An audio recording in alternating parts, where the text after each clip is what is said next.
I got a strange going on out here. Something just killed my dog. Something killed your dog?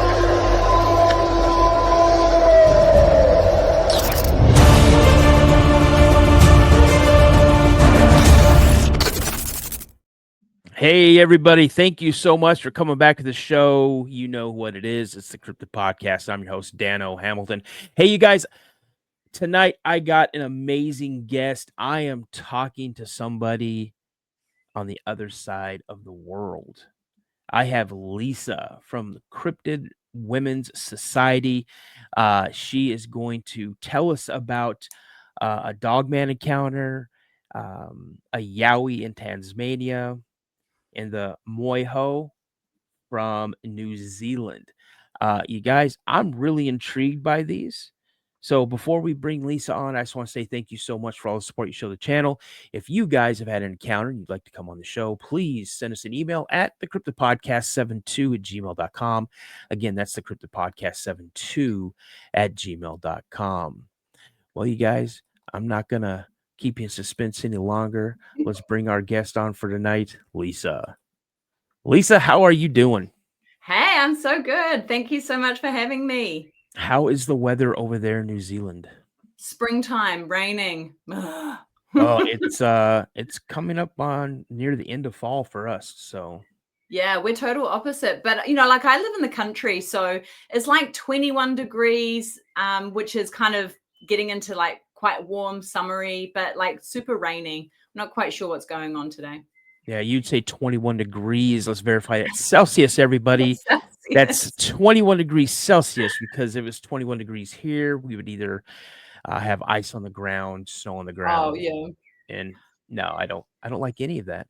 So true that. No. Yeah, it's pretty toasty. It's almost singlet weather wearing kind of deal. But yeah, springtime brings a lot of wind for us as well, because we live right next door to a really, really big mountain range. So we get absolutely hammered. And around my house, we've got these beautiful, amazing cacti growing. And so every time we have a huge wind gust, it picks up a piece of tin and literally decapitates it. Oh. So my husband just kind of has a crying moment every time that happens, because he's attached, He's like, oh, God. So you have a partner in the Cryptid Women's Society. And what is her name? So Miss Juliet lives over in Melbourne, Australia. She is a Kiwi, but she's been living in Australia for, pushing like 9 years now. I think she's been over there. And we've known each other for, almost 20 odd years. We went to drama school together. That's where we first met. So we're both trained actors, and she's now an author/writer.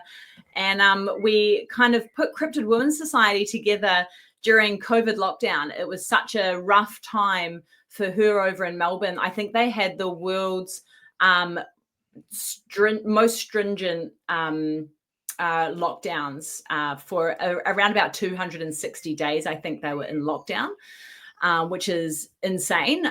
We only got about 10 weeks worth. And over there, they got absolutely hammered. And so during that time, we were like, man, we've got to do something. I lost 2 businesses. She lost her job as in an engineering firm. And we just sat there going, man, something's got to happen. Something's got to happen. And so, at the same time, we were being approached by all of these women saying, I saw this UFO, or something happened, or I've seen this kind of apparition. Do you know how to deal with it? And so we went, wow, there's really no kind of space to talk about this for women that's safe. They're not going to be ridiculed. They're not going to get trolled online. You're not going to be surrounded by guys that have their own opinions. You're actually going to be able to feed off that feminine kind of energy. And so we started Cryptid Women's Society on that kind of women. Just went, okay, cool. 2.5 years later, we're still kicking. That's awesome. Now, is it just you two in the society, or is there a group of you?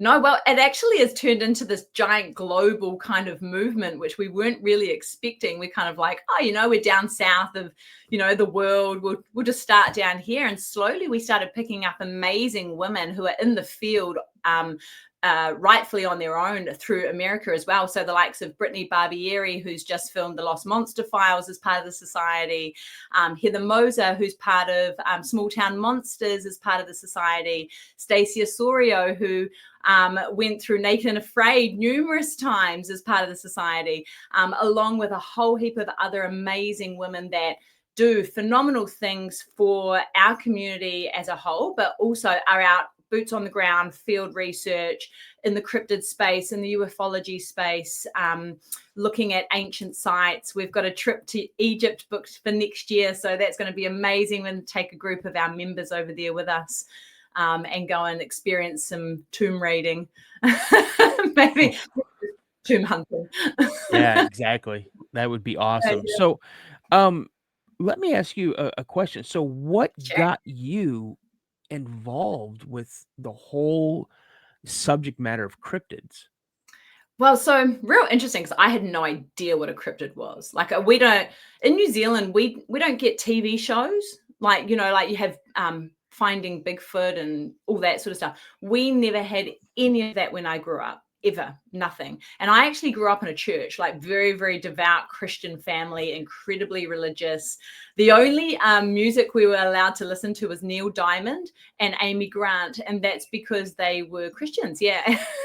I was like, oh, my life. Didn't know any different. That's fine.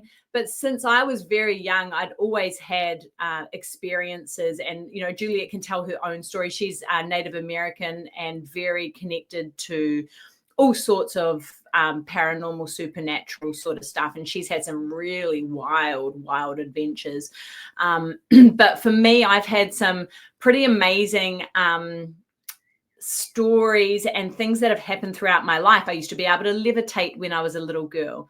You know, I used to be able to fly in my backyard. And I remember talking to my dad about it, going, I used to be able to do this. And he said, oh my gosh, it's funny you say that, because I used to be able to astro travel. And he didn't know what it was called until we started talking about it. And he said, yeah, if I went to sleep, I could run in my dreams fast enough to get out of my body and up through the ceiling. And if I could do that, then I was away. And I had a really great dream that night and I could go anywhere.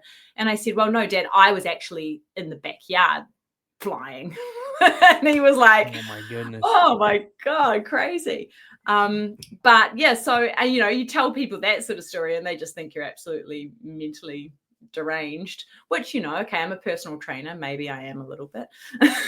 She's like causing pain. I wouldn't say deranged, but maybe a little mental. I don't know. You know, a little bit. It all depends. Yeah. I like torture. It's just part of who I am. But yeah, no, and so we started the Cryptid Women's Society. We started actually talking about these kind of encounters. And I've only ever had 2 encounters with cryptid creatures per se. And I can share those with you tonight if you like. Yeah, sure. But I've had lots of encounters with UFOs, far more than Juliet. Juliet's very much dealt with a lot of the paranormal stuff and floating heads and weird stuff like that going on. But I've had a lot of encounters with UFOs, things that are very, very clear in the sky. We don't have an Air Force in New Zealand. So we don't have an Air Force. We have one American base down south. It's an Air Force base, but there are no airplanes there, if that makes sense. We only have helicopters. It's probably a radar station of some kind, maybe. Sure. Yeah. It's nothing. Well, there are stories that a crystal skull is being housed there, but I have to do a little bit more research around that one. Yeah. Found in Antarctica. I don't know. Interesting. All right. But yeah, like I've always seen UFOs and things like that, seen some pretty amazing sights in the sky in New Zealand. And the other thing in New Zealand, the really cool thing is there's hardly any light pollution here. We don't have big skyscrapers. We don't have these huge, massive cities that totally impact the night sky. So from my house, I can see the Milky Way that goes right across the top. It's amazing. Yeah, I can see stars everywhere. It's phenomenal.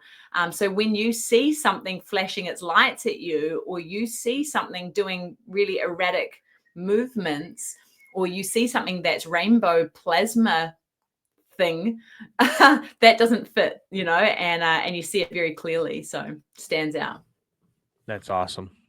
So, Mm. how old were you when you had your first? Would you say you had your first cryptid encounter? Oh, like when I started delving into this, so only a couple of years ago. Okay, Yeah, and yeah. can you lead us along that journey? Oh, I sure can. So we were talking about this earlier. I'm a martial artist, and I have done martial arts since I was, 2. Both of my parents are very high level martial artists and used to run their own dojos and all that sort of stuff. And I think, like, with the understanding of doing martial arts for such a long time, you have this really amazing spiritual connection with your energy flow and your chi or your ki, depending on what kind of style and what kind of culture you bring to that. And I always have been connected to things, but definitely doing martial arts has helped me to kind of use my energy in much more direct or focused ways, if that makes sense. They do the little telekinesis thing where they turn the paper. Yeah, I can do that really easily, things like that. So I was like, okay, cool. This is definitely a martial arts thing. And part of being a good martial artist, and you'll know this, you have really amazing peripheral vision, right? The vision out the side of your eyes, to a point where I can almost see behind me. I can literally see things moving behind me, and I can make out their shape and a lot of kind of the features as well. And so one of my first encounters, I've only had 2 cryptid encounters so far, because remember, I live at the arse end of the world, right? We're very far away from everything and everyone. But my first encounter, I was outside in my property, and as Juliet and I started kind of delving into cryptids and the paranormal, and we started talking to more people and learning these stories, I actually had a dogman encounter, and I know we've got another dogman encounter to talk about. And I think this kind of was probably spurred on after our friend Penny told us her encounter, which was incredibly like vivid and very much smacked her in the face, pretty much. But this encounter that I had in my backyard, and I was outside like trimming the roses and cutting bits and pieces down.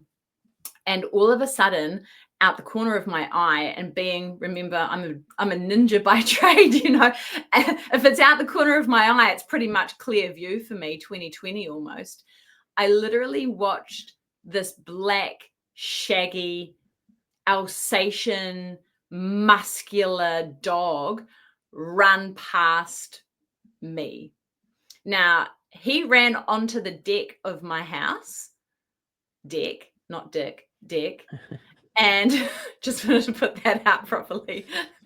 Dano, come on. He ran onto that area of my property. That's all gated. You can't run anywhere. Like, he just disappeared on there.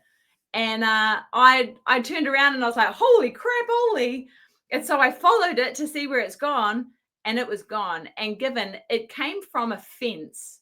So it appeared in front of a fence. It ran down the side of my vision and disappeared. And I just stood there with my shears in my hand going, oh my God, I need to go inside and ring my friend. Now, prior to that, did you ever hear of any stories of something like that in the area that you live? No, but we did, like I said, we talked to our friend Penny, who had this dogman encounter, but that was probably 6 years about 5 years prior to what I experienced. And it was over the hill, we call it, but this is like probably a 2-hour drive away. Okay. So I haven't heard of many other dogman encounters in New Zealand. I know there are some. I haven't heard of many around my area or around the Wellington region, which is the township that I live in, or the big city that I live in. However, at the same time, I know that there was moiho or Bigfoot sightings up in the mountain range just next to my house. And there's a lot of stories that go with dogman and Bigfoot being seen together. So that's kind of what I associated it to. I was like, I wonder if that's a connection, kind of gatekeeper. Now, was it on all fours when it ran by, or was it on 2? Yeah, it was on all fours, Okay. but it was overly muscular. Like, it was, the the amazing AI artwork of, this Alsatian type of a dog man that has hair all over his body, but huge pecs and giant biceps and looks like a human, if that makes sense. It looked like a human running on all fours. Wow. It was wild and black, just jet black. Okay. And what was the second encounter that you had with a cryptid? Oh, I had a Bigfoot encounter. Awesome. Love it. Yeah. So our Bigfoot encounter was when Juliet actually came over to New Zealand, and we did some paranormal investigations at some houses and things like that. And actually our friend Penny, who had the first dogman encounter a few years prior, rang us and said, hey, I'm being contacted telepathically by a group of what I can only say are Bigfoot, a clan living up in the Tararua Ranges, which is in Wellington, which is the mountain range next to my house. And they would like you to come to Dalefield Road and meet them. And we sat there and went, all right, Penny, who are we to say you're wrong? And I guess that's the philosophy that we kind of run with at Cryptid Women's Society. Just because it sounds wild and outlandish and crazy town doesn't mean it's wrong. Right? Who am I to sit here and say you've had an experience, but I don't believe your experience because you're wrong? Absolutely. Because I didn't see it, right? And so even though she was like, yeah, Bigfoot's, messaging me telepathically and wants you to come down Dalefield Road, we were like, all right, well, if Penny says that we should go, then let's go. What's the harm in not, in going and nothing happening, But there's always the possibility that something might happen, right? Right. And something did happen. Yeah, it was really crazy. And so Juliet and I had only just kind of heard that there were New Zealand Bigfoot called the moiho. And like I was saying to you earlier, Dano, is that there's different names, right? In New Zealand, you have the Māori culture that do the haka and the waiatas and sing and the poi and beautiful, beautiful culture, amazing people. And if you ever come to New Zealand, they are the most hospitable, beautiful people. You can come onto the marae and have kai and have food and be welcomed, And I pretty much grew up in a marae in the middle of the North Island. And it was an amazing experience because I'm part of that family, part of that whānau.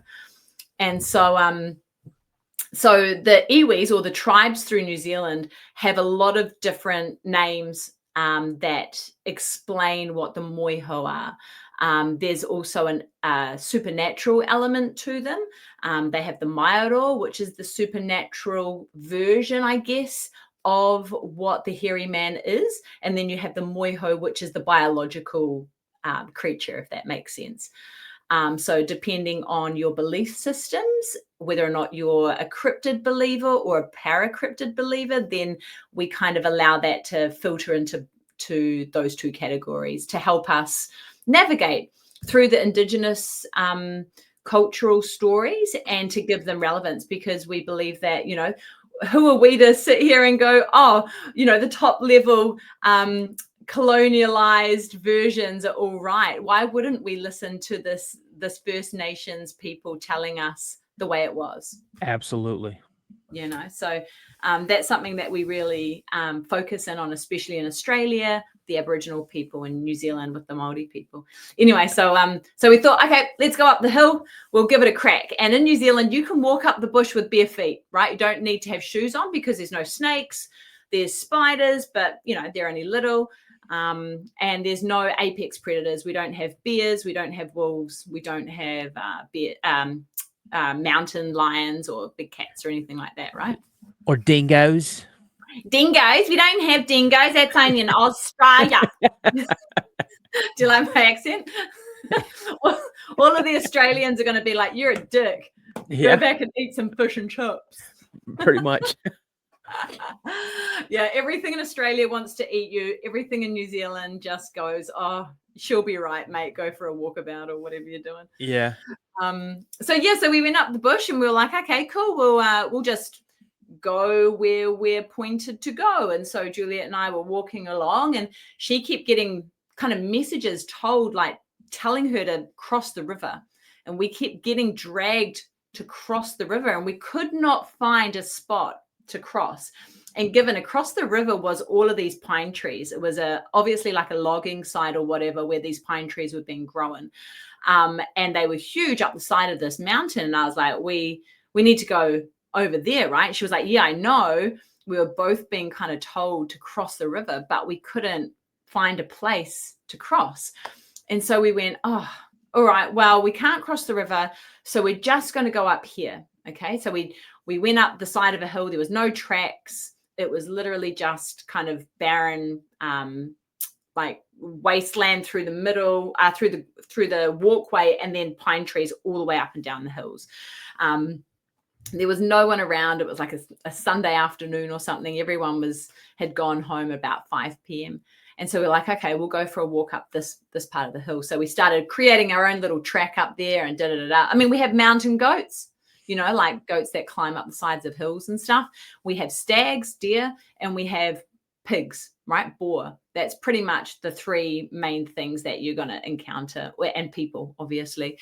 And so we're walking up the side of this hill, making our own little track. We're like, oh, that's a goat track there. So kind of take it along there. And then all of a sudden we started spotting things that were really odd to us. And Juliet and I have both grown up on farms. We've both grown up in the middle of no man's land. I grew up on Dock Reservation land, which is the Department of Conservation. So I was in the middle of, nowhere for a long time, just living in bushland and with animals and stuff. And so was she. She used to run bull farms and other things like that. So we've both been in the New Zealand bush for years. We know what it's like. When you go out hunting, you know what things sound like and what things don't sound like, right? Yep. And so we're like, cool, that's a goat track. Oh, cool. There's a boar over there, or, whatever, not a problem. And all of a sudden we started seeing things that didn't fit, right? That weren't right for the hill, the very steep hill that we were kind of climbing up. And things like trees were broken at really weird levels, really weird heights. There was like, glyphs on the ground of like sticks that had been broken, like almost logs that had been broken off and put into specific angles, especially like X marks the spot and things like that. It wasn't like a broken tree branch with the foliage on it. It was the middle of a stick or the middle of a branch that had been broken both sides and then strategically placed. Was it something like this or kind of similar like this? What am I looking at? That is a glyph that one of my Australian friends sent me. Oh, wow. That's pretty cool. Well, yeah, kind of. But we had like two very like, I wish I had the picture I could show you. Very similar like branches that had been broken off and specifically placed in things like this position, things like this position, and other like really, really similar things like that. And they were big, chunky, sticks that you would hold on to. Okay. So it didn't make sense that anyone would be up there doing that. And sure, humans could have done that. This is a work site, though. It's not a place of, there was no track up there. It was in the middle of freaking nowhere up the side of a hill with no tracks. So that was the first thing that kind of happened, and that kind of put us on alert. And then we started seeing, breakages and branches and things like that weren't natural, and they looked like they'd been placed there versus wind coming through and blowing them, breaking them off and that sort of stuff. Then we started hearing footsteps in the brush, and we were like, please be a goat. Oh my God, please be a goat. We are not equipped for this right now. Please be a goat. And so we actually ended up standing there and talking to this thing that we thought may have been a goat, but could have been something else. And essentially we said, we can't talk to you right here. If you want to talk to us, you're going to need to come back down towards the car, because we knew we were in a dangerous position. Number one, hopefully it was a goat. Number two, if it was something else, we were in a dangerous place. We weren't safe. We didn't have any equipment with us. Nobody knew where we were. There was all these things that we thought we'll just do it on the fly, and then realize that this has the potential of being a really dangerous situation. And so we said, if you want to talk to us, you're going to have to talk to us back down at the car. And so the rustling in the leaves and the footsteps disappeared. And so we decided that we would take off. So we came back down and took our video footage and our pictures and our images and all that sort of stuff. And we started walking back towards the car. And we're a bit stupid. We're eggs. And in New Zealand, we call each other eggs when you're being a bit of a clown. And I said to Juliet, come on, mate, do your Bigfoot call, your best Bigfoot call on our way out of there. And so she did. And that was shithouse, actually. She did a really bad job. That's terrible. It's really bad. And so I did one. And being an idiot that I was, told Bobo that he had nothing on me because I'm amazing. Sorry, Bobo, if you're listening. You're pretty cool too. Went for a walk back down to the car along this trail. There was no one there. All the cars had gone. Everyone had left. And as we got to the car, we heard this massive, and it was just on dusk. It was about 6:30 p.m. This huge howl that came across from the pine trees that we were trying to get over to, i.e. cross the river. But this howl was so odd. It was like a really low lion's roar, if that makes sense, into what sounded like a dog howl, kind of, but deeper and more gruff. But the weirdest part, I don't know how it can get much weirder than that. The weirdest part was it was like all of a sudden a void opened up and sucked the volume back into itself. So when you stand on a bridge or something and you drop a giant rock into the water and it goes bloop, like that, and it sucks it back in? Yep. It was like that. This massive kind of roar came at us, and then it just got sucked straight back into itself. And I just stood there looking at Juliet, and we were like, oh, okay, hi, hello. Yeah. Gave it a wave, and man, that has stuck with me. That's the first encounter like that I've ever had. And you want to talk about like Bigfoot, the potential of Bigfoot having interdimensional properties or that sort of kind of supernatural entity sort of space. That's what it sounded like. It sounded like he was roaring out to say, I'm over here. And then it just got sucked back into a void or into something somewhere else. It was insane. Wow. Absolutely insane.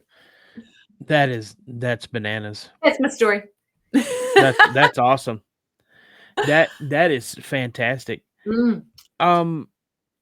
Let's talk about one of the other stories that you mentioned. And you said it was Penny that had the Dogman encounter. Yeah. Now let me ask you: is Penny considered an empath? Probably, but she's very clairvoyant for sure. Okay. She's had UFO and abduction situations happen. Speaking on her behalf, obviously, right now, but she's had Dogman encounter. I don't know if she's ever had Bigfoot encounter, but she was definitely telepathically spoken to by these things, by these entities. But she has guides that talk to her and that sort of spirit guides and that sort of stuff. She's very, very, very spiritually connected in lots of different ways. Okay. Very cool woman. So let's hear her Dogman story. Oh gosh, well, off the top of my head, let's see how good Lisa's memory is. I mean, if it's not exact, that's okay, because I'm just gonna come straight out and tell you, I'm gonna ask you to ask her if she would be interested in coming on the show, because I'd love to hear that story from her. Yeah. I haven't spoken to her in a couple of weeks, so I have to definitely touch base with her, but I'm sure she would be pretty keen because she's wild. she's had some amazing encounters. You know, when you meet certain people that are just like, oh, it happens all the time. And you're like, wow, okay, you're the coolest person I know now. Like, seriously. In my lifetime, I've had a lifetime of paranormal encounters. Mm, I've had one UFO encounter, and I've had 5 Sasquatch encounters, and I've wow. had 1 sighting. Wow. So, but this is all taken, you know, my earliest memory is a paranormal encounter. Sure. So, I think that's how it happens, right? Like when you're younger, you have a far easier connection to the paranormal. You Mhm. can see through the veil, if you want to call it that. You have far better connection to that sort of side. Yeah. Yeah, absolutely. Oh, So to that's your best recollection, let's hear yeah. your version of Penny's story. Okay, my version of Penny's story. So Penny was one of the first ladies that actually touched base with us when we started Cryptid Women's Society. She was like, oh my God, you're just down the street. Let's hang out. And I was like, okay, cool. So she's actually put this encounter on there's a Dogman website, a recording Dogman website. She's done everything that she needed to do when she had this encounter as far as recording it and that sort of stuff. And so basically she said that her encounter it probably was about 6 or 7 years ago now. It could have even been 8 years, but somewhere kind of definitely pre-COVID, close to COVID time. And she's living in a place called the Akatarawas. So the Akatarawas are along the mountain range that I live next to, the Tararuas. You go over a big giant hill called the Rimataka Hill, and then you have the Akatarawas, which are a very dense, woody pine kind of native forest area that have houses all the way through it. And so she was living out there on one of the hilltops with her partner at the time. And she said one night they went outside for a cigarette. And so they're standing outside on their porch having a smoke. And there was she said there's a farm fence probably about 15 meters in front of her. And I'm going to say meters, you can do the conversions to yards. I don't know what that is. About 15 meters in front of her. And then another 15 meters was the tree line where the pine trees were, these giant, giant pine trees. And so not very far away. So you're only talking about 30 meters away. So that's not very far as your eyes can see. She said it was a very, very clear night. It was a full moon. So they had really good light outside. And they also had light from their house and everything else. So they could see pretty much everything. It was very clear. She said they were literally outside having a smoke, and all of a sudden they realized that there was something standing next to the pine tree in front of them, or just kind of off to the side of them, past the fence and then into the pine trees. And there was literally something standing the same height of this pine tree. And she was like, that's huge. What the hell is that? Anyway, so as they kept looking, they realized it was this freaking giant Alsatian dog that was standing in profile view. So she could see the snout, she could see the pointed ear, she could see the hands or the paws flipping over the front. It was standing on 2 feet. She could see the hind legs, the bent hind legs, and then she said it had a tail, kind of a big brushy tail sticking out the back. I can't quite remember the coloring, but I think it was a brown type of color. We'll have to be more specific, or I can send you those details, but a brown type of color. And she actually sent me a picture of what somebody else had drawn, and she was like, it's literally exactly like this, which was quite a well-known encounter over in the UK, I think, or America, except it had a big giant brushy tail. And so she said they stood here looking at this thing, and she was like, screw that. And so she went inside, and her partner went, I'm going to go get it. And so he went and grabbed his torch, turned on his torch, ran over to it. She went inside and shut the door. She was like, I'm not dealing with that. That's not normal. And so he jumped the fence. By the time he had jumped the fence, it had gone. And so he basically went over, had a good old look around with the torch and the floodlight and that sort of stuff. Nothing there. But he was like, this is how tall it was. They went out the next day and saw where this dog man had stood to, and it was sitting on about 10 foot. Oh It was my goodness. massive. Yeah. Yeah. That's why she was shitting herself, because she was like, I know how big those pine trees are. I know how tall they are. And that's big. And the fact that he was standing right next to a pine tree for height and dimensions, thank you, because it allowed us to, measure correctly. And so it really shook her quite a lot, I think, to know that potentially there's something floating around her backyard. That's crazy. Mm. Wow. Yeah. So you mentioned a Yowie encounter in Tasmania. Now, I actually had a mate on from Tasmania, and Yes. he explained what he had seen was what he called the Glimmer Man. Oh, okay. And I was fascinated by it. Now, when I heard of Glimmer Man, that's like a Steven Seagal, Keenan Ivory Wayans movie from like back in like the late 80s or early 90s. And Yes. I'm like what? It's a movie, but I guess it's an actual thing. And so, Yeah. it was fascinating. And then I had another, I had a mother and a son from Tasmania, Sure. and they had seen UFO. Mm. And what they had seen at the time was something. It looked like a television screen, like a transparent screen in front of them, but at her angle, it was face on. He was standing on the side, and he saw one that was kind of face on as well, but they were at both were at different angles. And so, you know, now I'm hearing about a Yowie in That's Tasmania. wild. Well, actually, this isn't in Tasmania, but it's from a Tasmanian guy. Okay.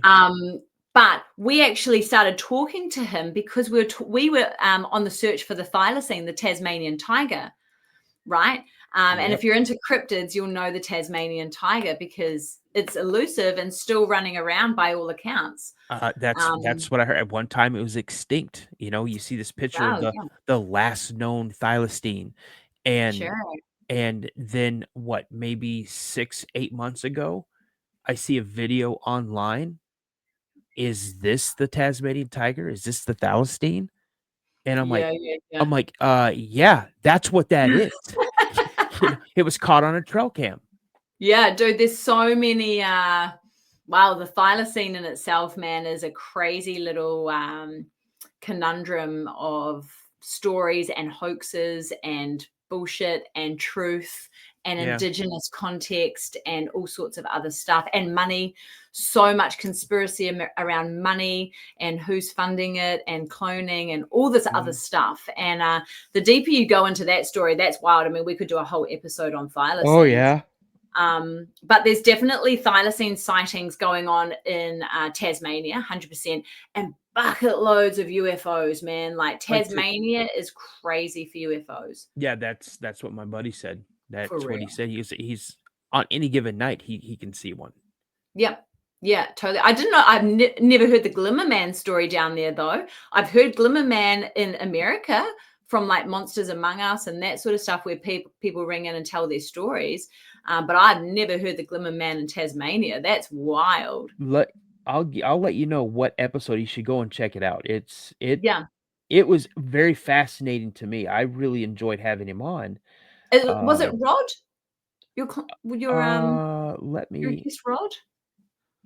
No, but I have had a gentleman named Rod on. Oh yeah. I listened to that one. That was amazing. Rod Rupa. Yeah. Yeah, he is. Cool, I man. love that guy. That's my dude. But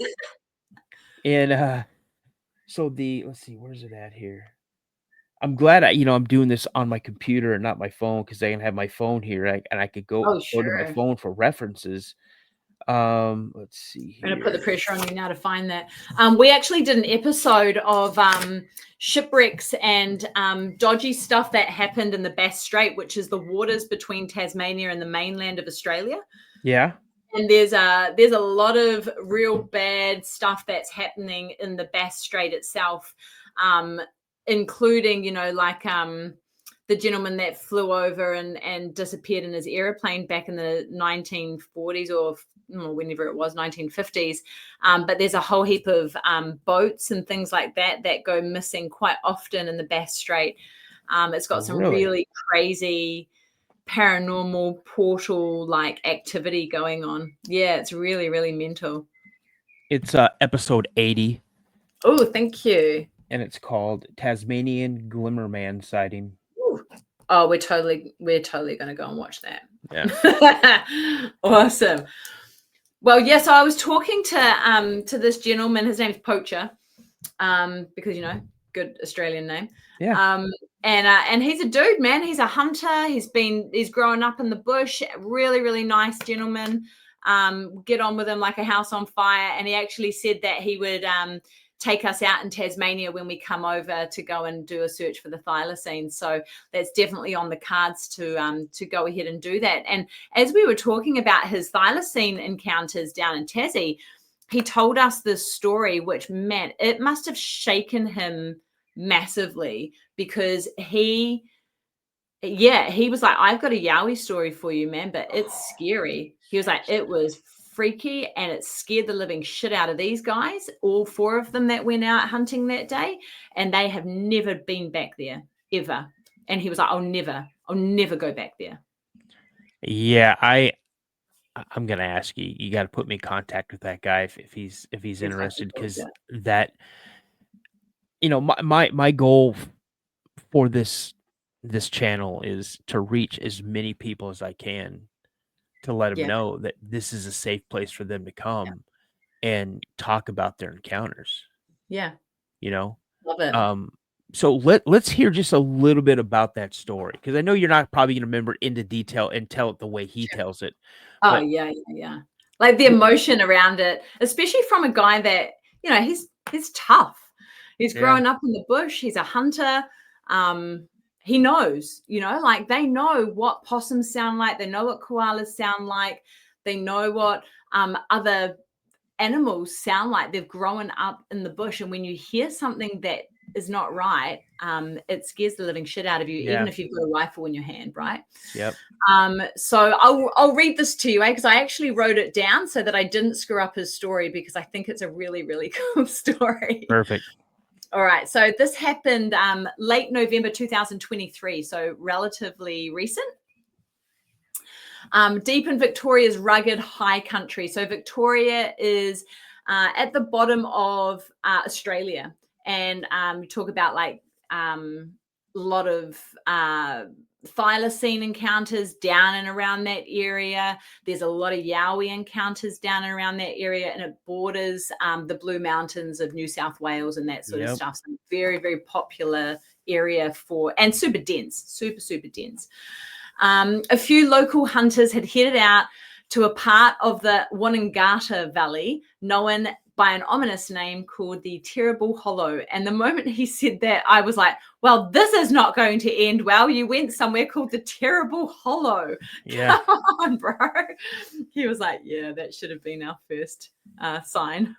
Alarm bell. Yep. Red flag. Anyway, so one of them being Poacher. He was a lifelong bushman and a seasoned hunter, like the kind of guy who spent just so many nights under the canvas more than under a roof, right? Doesn't really sleep at home. He's out in the bush all day, every day. And he knows what happens there. And the same with his mates that were out there with him that night. They are avid hunters. They know what they're looking at.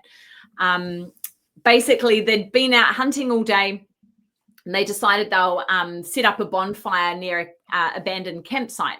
So they stopped there, set up this bonfire, waited for a couple of the boys to show up, had a couple of beers around the fireplace, and sat there and talk shit and whatever else that Aussies do at nighttime.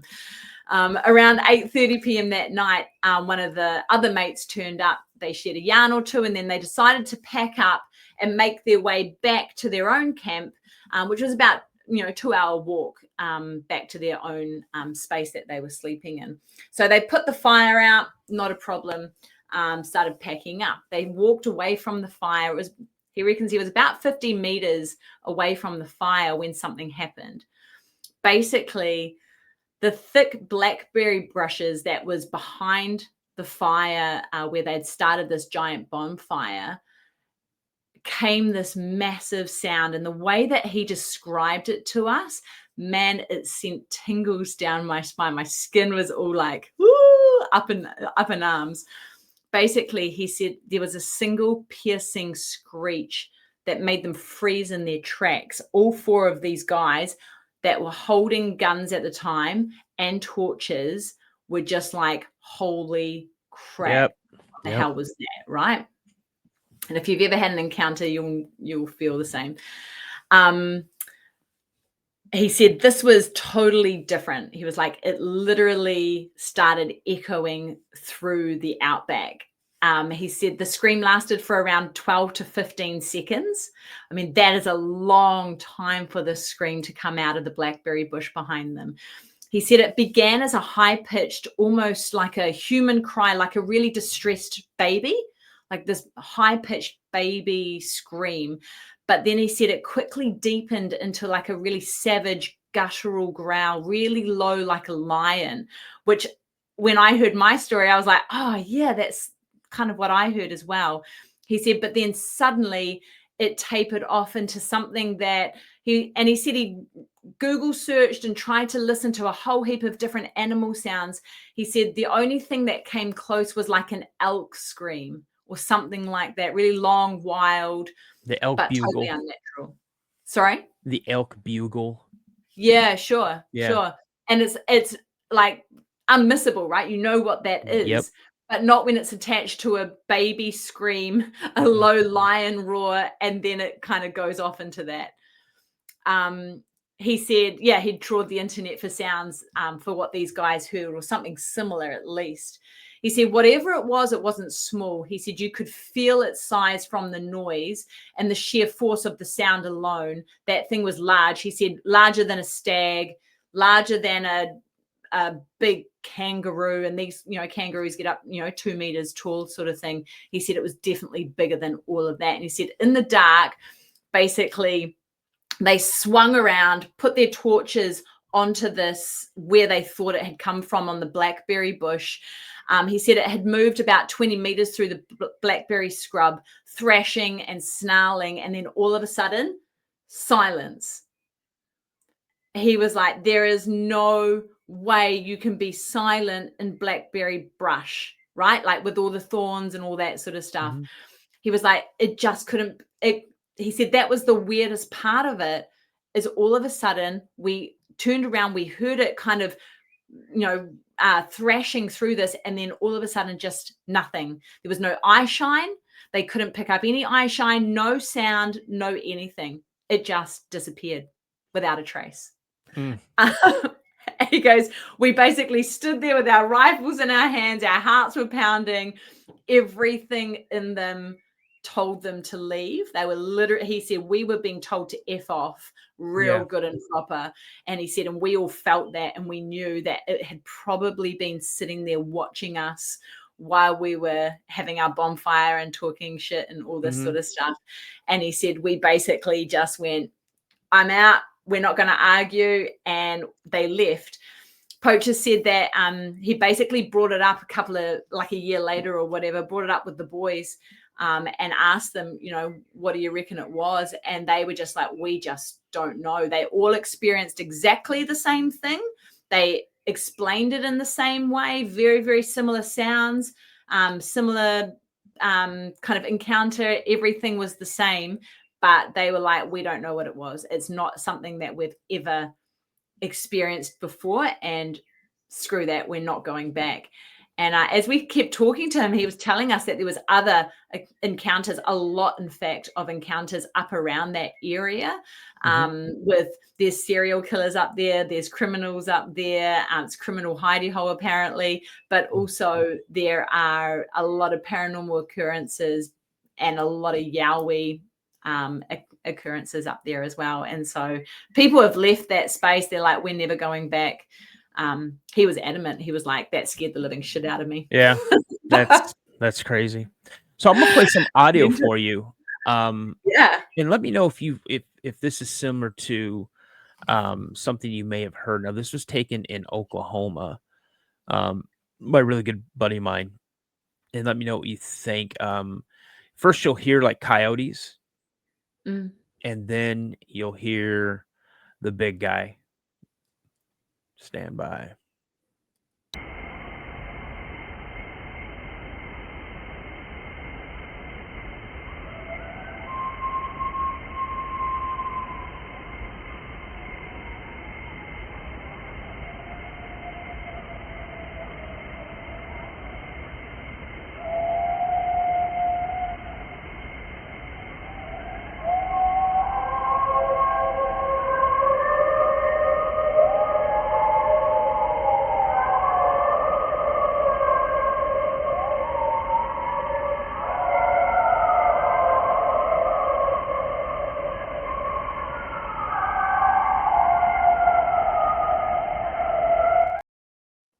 Wow. That's Yeah. eerie. Yeah. He sent me a few other as well. This one he's camping with his dad, and you got to hear it. I heard. Ooh, that's a different sound.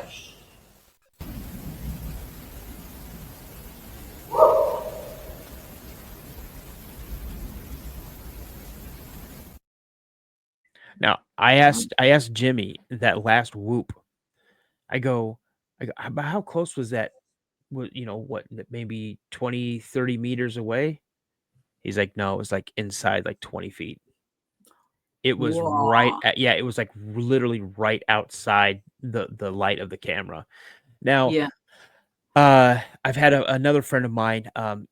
He's very well known. His name's Daryl Adams, and he had a property in Oregon called Owl Moon Lab, and he didn't know what was going on, but pretty much things were starting to pop off like immediately after he moved in there.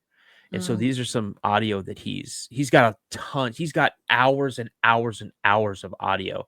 But here's just a few snippets that he sent me. Cool.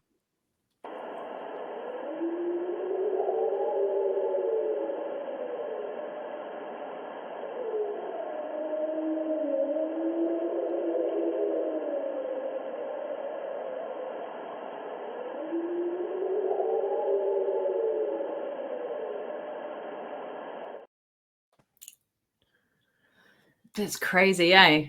And then there's this one. This one's pretty cool. I love this.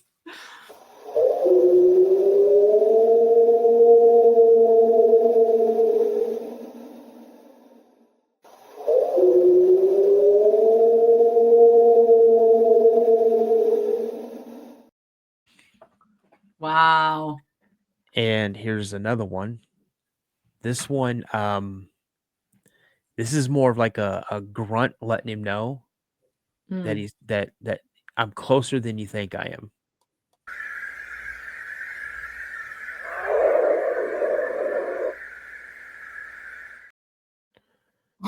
That's like in my pants material.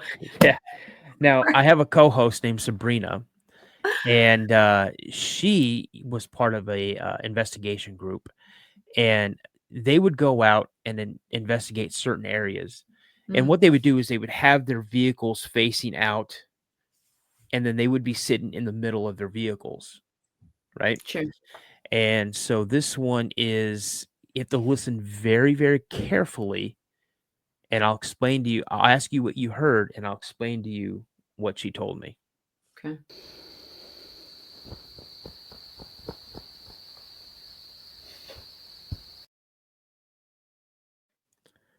You want me to play it again? Sure. Play it once more for everyone Okay. and me.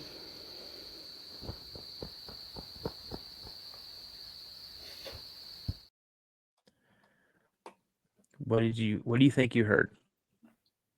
There was definitely some sniffing at the end there, which is confronting because how close were you to my camera? So what they'd heard, now the road that they drove in on was you need a 4-wheel drive vehicle to get in there. I mean, it's got ruts in it, it's got holes in it. It's not Yeah. something you could run on easily. If you were Yeah. going to have a race down this road, someone's breaking a knee or an ankle or something. Sure. Okay. What they heard is they heard something around one of their vehicles. Yeah. And then when they went to investigate, because it's pitch black, they have no lights on. They heard something running away. Yeah. And that's what they heard running away. Yeah. And then, yep, the pat, pat, pat, pat, pat. Now, she had an encounter with a juvenile. Sure. That's what I would have thought, that was a juvenile. That was little. It's like a little kid. What she saw was one run across like a bike path.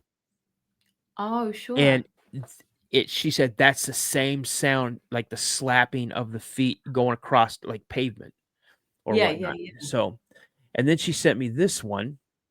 That's crazy. This one, I love this one. I love this. Was taken May of 2024. Oh, Ready? wow. Yeah.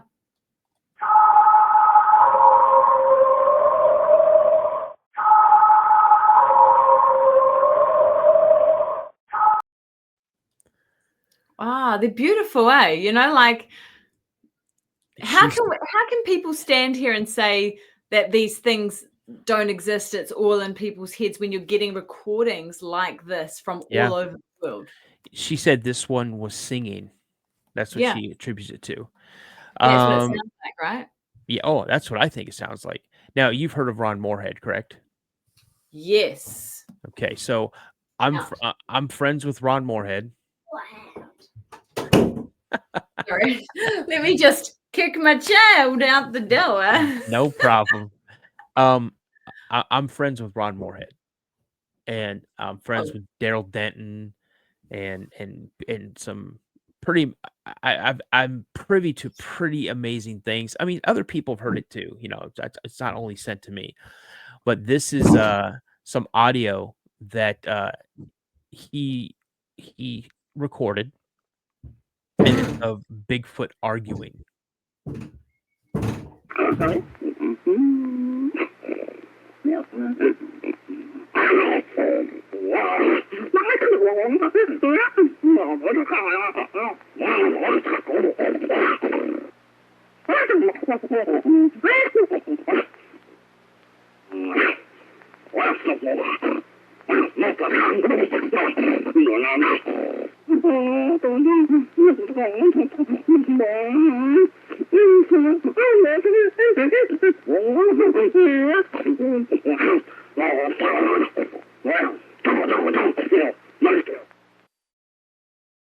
Oh my God.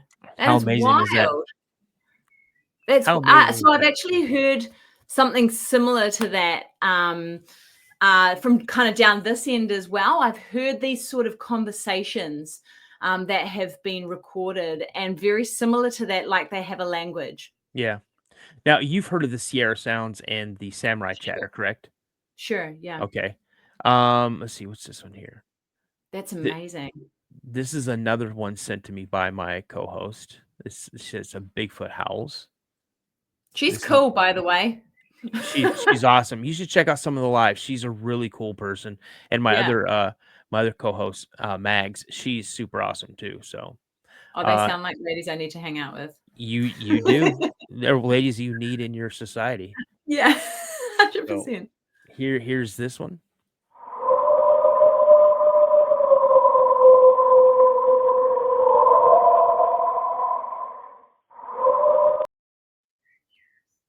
Yeah, these are all in Ohio.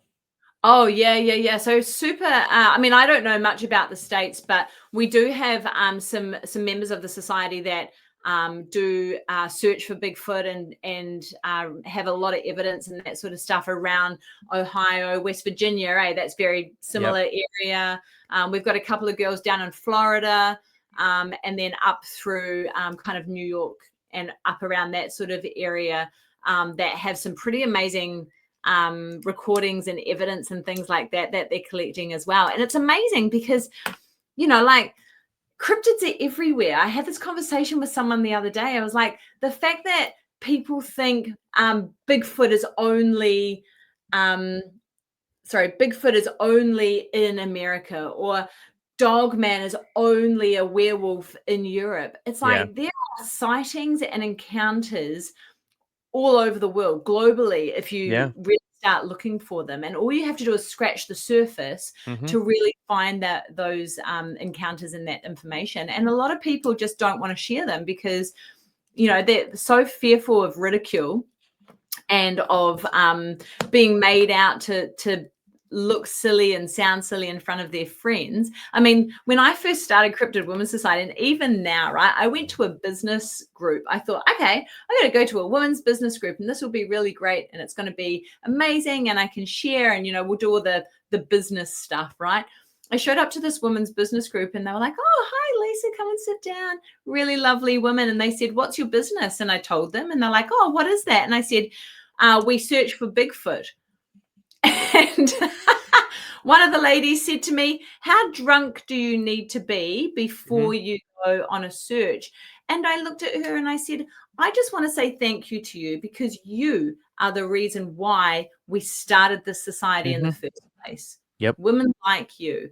And so about 3 or 4 of those women actually stayed after that meeting and sat down and had a big old conversation about all of the things that they had experienced throughout their lives: UFOs, paranormals, living in haunted houses, remote viewing, all sorts of other things that fit into our cosmic framework, if you will, right? The different kind of crossover pathways and stuff between cryptids and paranormal and ancient societies and stuff. And it's so interesting. I love being in this space because you just don't know, you don't know how wide you can go with your bandwidth until you start talking to people like you as well. Right. No, for sure. And then I'll show you a couple pictures. This was sent to me by a really good friend of mine, Harley Owens. He's a young buck. I know Harley. Do you know Harley? Yeah, we were all set up to do a talk with him, and he ended up having to go out to the bush. So we're still on the list of trying to get back together and hang out. Yeah, that's right. Him and Joseph are buddies. Yeah. Hi, Joe. Thanks, Joe. You're the best. I like Joe. Actually, I got a meeting with Joe next week. He's going to help me optimize my channel. So, that man is amazing. Yeah, honestly, I really like him. There are good people in this community, beautiful people that look after us, Yeah. And if you haven't gone over to the Ancient Enigma Files, you should get your ass over there and subscribe. Yeah, absolutely. So I assume you've seen this picture then, right? Oh, yeah. Yes. Amazing. Yeah. Mental. That's and look, you look at things like this and you go, is this parabolia? Yeah. Right? Be a bit, kind of skeptical about it, right? How much this could be parabolia, where you're looking at something and desperately wishing it was something, and you're looking at something and it's right there in front of your face, and you cannot deny that. And then I had another listener send me this, and for the life of me, I've got to go back and dig in my emails to see who sent me this, but they sent me this picture, and you tell me what you're looking at. Okay. Oh my, I'm coming closer. That is weird. So eye shine on the side, right? It's kind of got his head over? Yep, kind of got his head tipped off to the side. What is that? I don't know. Now, I've showed some people, that's an ape. Okay, if you think it's an ape, it's an ape. Some people said that's a Sasquatch. Okay, if it's a Sasquatch, it's a Sasquatch.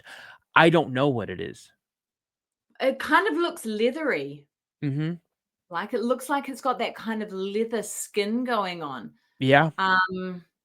There's, have you seen Vic Cunliffe's I've had Vic on my show. Oh, fantastic. Yeah. So he created this amazing chart of Dogman, right? of the different versions of Dog Man. Vic's amazing. I haven't met him, and I need him on my show. Vic, if you're watching, come and hang out with us. But his chart of Dog Men was really, I think, quite groundbreaking in that little space. Being that, you know, you can have these kind of ape-like versions, or the like the hyena, or the kind of full like long snout dog man. So I mean, that could very easily be a dog man, kind of the ape-like version with the leathery skin on it. Mm-hmm. That's so interesting. Now, I mentioned the Fae to you. Yeah.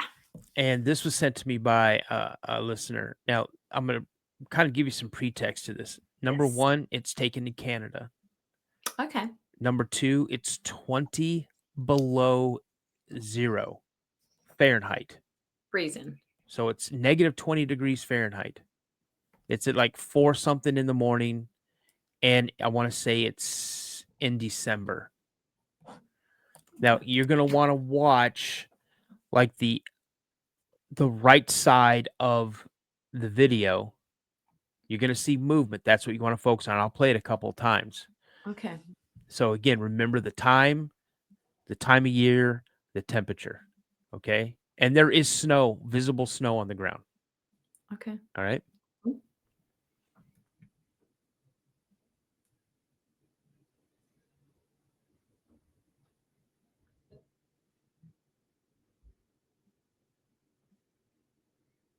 Did you see it? Oh, yeah. Yeah, that was at the start, right? Yep. Oh, let's go again, man. I'll play it again. That's cool.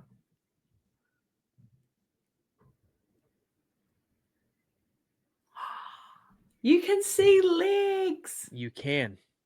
You can. That is epic.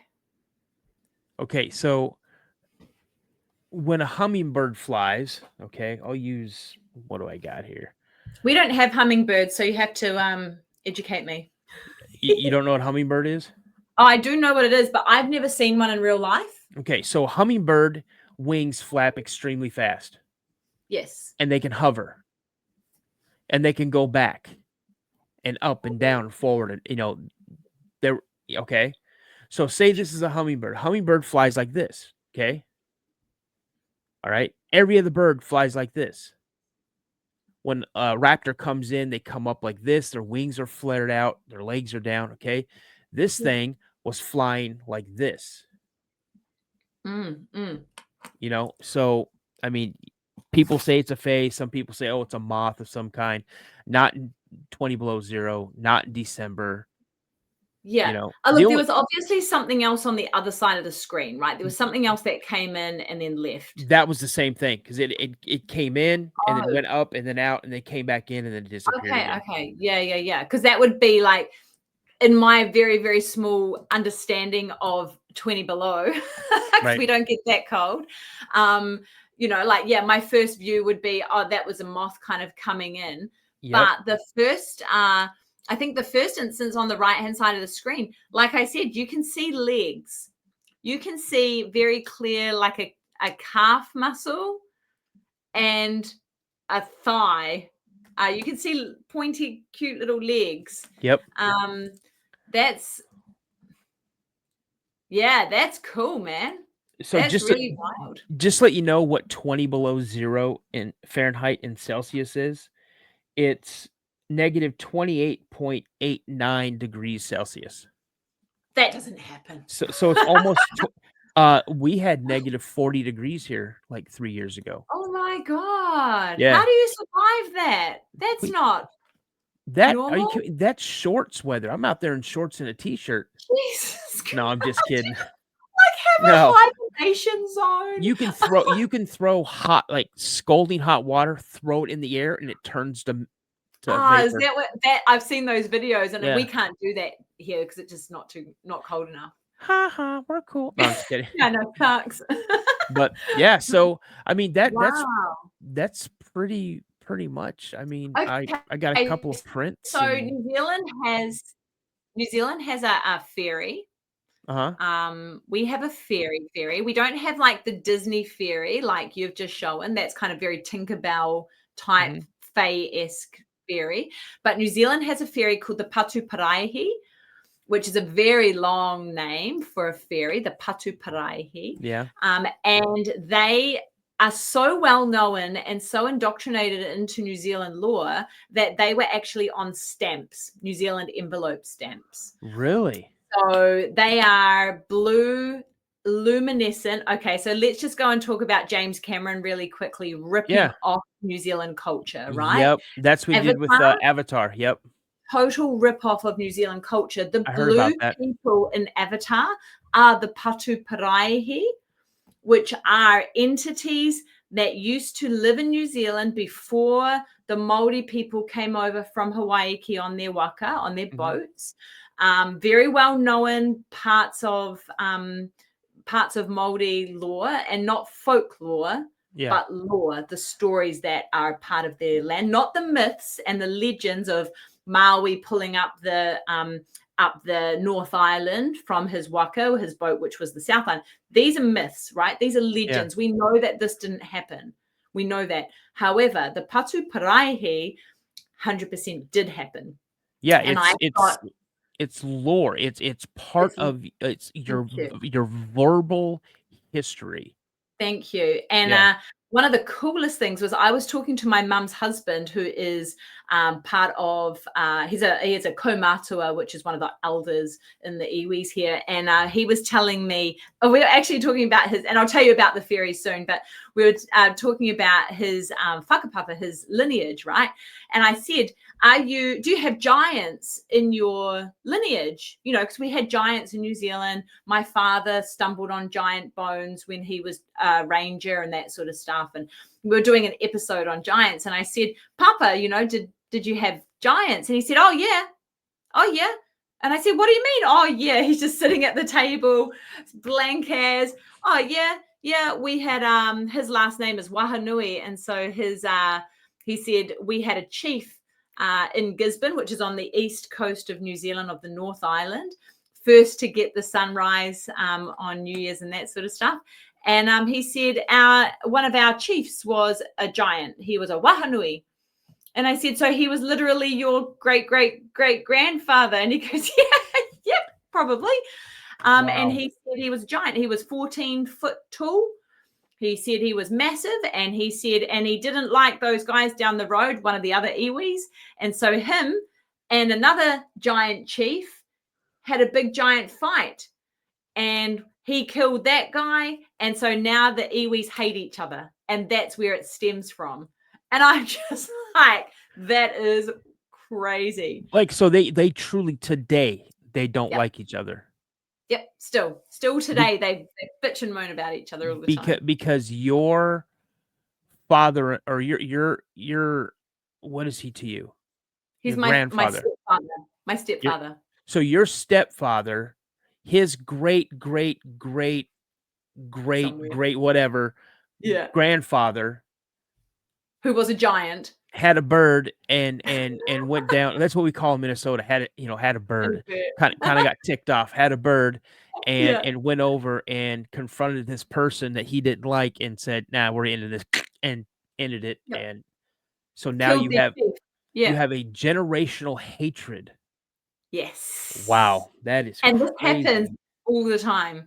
Yeah, it happens all the time. There's lots of this sort of stuff that happens through New Zealand. But one of the funniest things he says to me, he sits down, he goes, "You white people," he goes, "you make up stories all the time." He said, "You make up the Father Christmas and the Easter Bunny." He said, "You make up these stories." He said, "We don't make up the stories. The stories is what happened, because we started talking about the giants and we started talking about the Patuparaihi, the fairy people." He said, we don't make it up. He said, "This is just what happened. This is just accounts of what happened." Very, very straight laced up and down the line. And I was like, okay, so that really kind of set me on this adventure to really understand Indigenous First Nations people and the stories that they tell, because the same with Aboriginal stories, these stories are simply things that happen, like the giant spiders that fell out of the trees and stole the children from around the fireplace and took them. Right? We can stop with that right there. We can stop right there, because I do not like spiders. And I think that's the reason why I will probably never go to Australia, because they Yeah. have spiders that are like this big around, and Well, they're no. extremely venomous. Yeah. And they're aggressive. Yeah. They chase you. Yeah, Yeah. no. Chase Oh man, I can't have that, man. I just can't have that. And So plus they have what, like 7 of the most venomous snakes in the world on Yeah. that continent. And the king brown is like one of the most aggressive snakes there is. Like he'll just come at you because he's having a bad day. he's a shithead. Yep, absolutely. No. And also the caterpillars, venomous and Yeah. poisonous. Yeah, Yep. yeah. Something that's beautiful, it's gonna turn into a beautiful butterfly or a moth that'll kill you. No, I can't do it.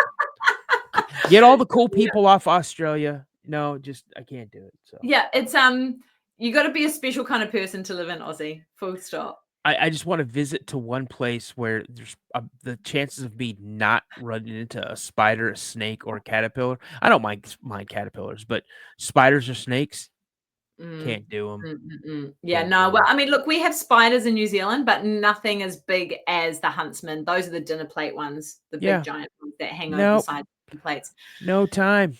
And yeah, I have major issues with it now because we've started doing like research into Aboriginal stories and like, you know, giant spiders falling out of trees to steal children from campfires scared the living crap out of me. Listen, so they're not stealing the children. They're going to eat the children. They're not stealing them. No, they're I'm going to preying. send you the episode so you can watch it because it's horrendous. It's so They horrible. are preying on children. Well, that's just like we have eagles in the United States. There's other eagles in other parts of the world that will come down and try to take a small child. Sure, yeah, and dogs. That's what happens in Australia as well. My Juliet has a Chihuahua, and she can't take Remy walking because the eagles will come down and take her. Ooh, can you imagine that harpy eagle coming down and taking something? No. Oh, well, you know, in New Zealand we have a Haast eagle as well. We don't have it. There are conspiracies. There are conspiracies that there is a place up north in the North Island, right up the top, that still has Haast eagles, which are the big, giant, massive moa-eating eagles, which were around a few hundred years ago. Wait a minute. Moas are huge birds. Yeah, 3 meters tall. And these things, these eagles are known to take a moa. Yeah, pick them up with their talons and fly them away and then eat them. No. They were huge. Second biggest eagle in known existence. The biggest one was over in like Iraq or Afghanistan, somewhere in the Middle East. Yeah, I'm sorry. It won't be coming to New Zealand now. Sorry. No, but we have awesome fairies. They're so cool. Yeah. Anyway, you got to look into the Patu Paraihi, the blue people that James Cameron made a shitload of money off. Okay, yeah, yep, and the tamoko and all the rest of it. So yeah, you know, we're at our time. So I want you to plug your channel. How can people find you? Where can they find you? If they have something they want to talk to you about, how can they reach out to you? Oh my goodness, please jump onto cryptidwomensociety.com. Best way, send us an email, then you know it's actually going to get to us. If you want to become a Truth Seeker member and actually join the society, you can do that there as well. We're on YouTube. We run a Walking in the Shadows podcast. We do a live every Monday night for you, probably. It's a Tuesday daytime for us. And we talk about lots of different topics. We're on Instagram. We're on Facebook. And we love talking to everyone. So send us a DM, send us a message, send us an email. And we'll chat, man. We'll chat. Awesome. Well, that's all I got for right now. If you want to hang out in the lobby for just a second, I'm going to close out the show. That was fantastic. Thank you so much for having me. And you know what? Thank you so much for reaching out. I truly appreciate it. Bye, everyone. All right. You guys, that is amazing. That is Lisa. She's our Kiwi from New Zealand. You guys, I'm going to tell you right now, amazing stories, amazing encounters. I have a very good feeling that hopefully I'll be hearing from her and others in her society and her group, having them come on to my channel. And I will tell you guys this, I am going on their channel. I'm going to be headed over to their channel. I think it's the 22nd. And I'm going to be spilling the beans on some of my encounters. And yeah, we're going to go from there. But you guys, again, thank you so much for joining us tonight. Thank you. I appreciate all the support. And again, remember, you guys, if you've had an encounter you'd like to come on the show, please drop me an email at the cryptidpodcast72@gmail.com.